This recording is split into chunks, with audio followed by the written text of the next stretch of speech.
My body, my right. The mood is festive, but the issue stirs anxiety. These demonstrators were protesting a government plan to impose restrictions on abortion. They are getting involved in people's personal lives, says Meltem Oral, an art history student and women's rights activist. Even going so far as to lecture us that each family should have 3 children.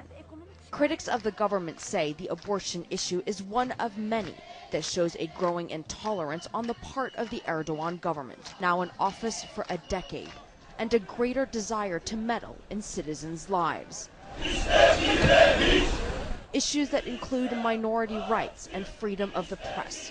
The Committee to Protect Journalists has accused the government of launching one of the biggest crackdowns on press freedoms in history.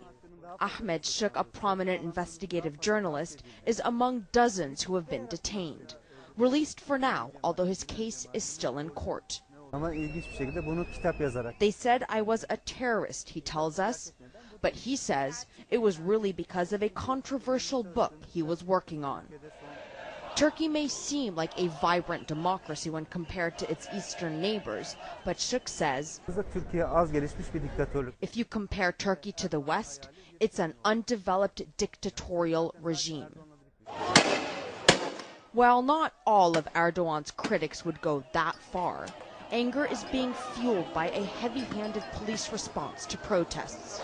This is how they dealt with a procession of mourners a week after twin bombings killed dozens in the southern province of Hatay. And here on Istanbul's famous Istiklal Street, not far from Taksim Square, they wade into a demonstration against plans to destroy an old movie theater.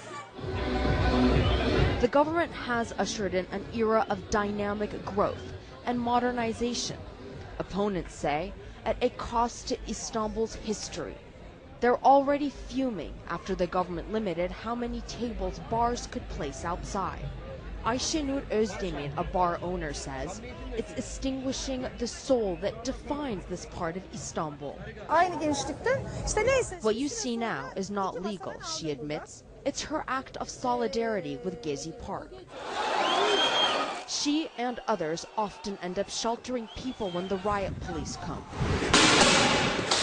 At a biker bar, we meet 2 friends.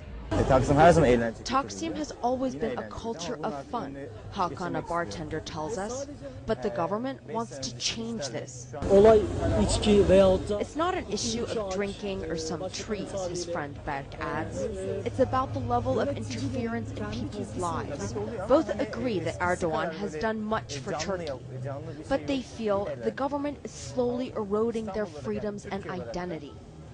Impromptu alcohol stands have sprung up on the streets of Istiklal, and there are many other acts of defiance. The message to the government?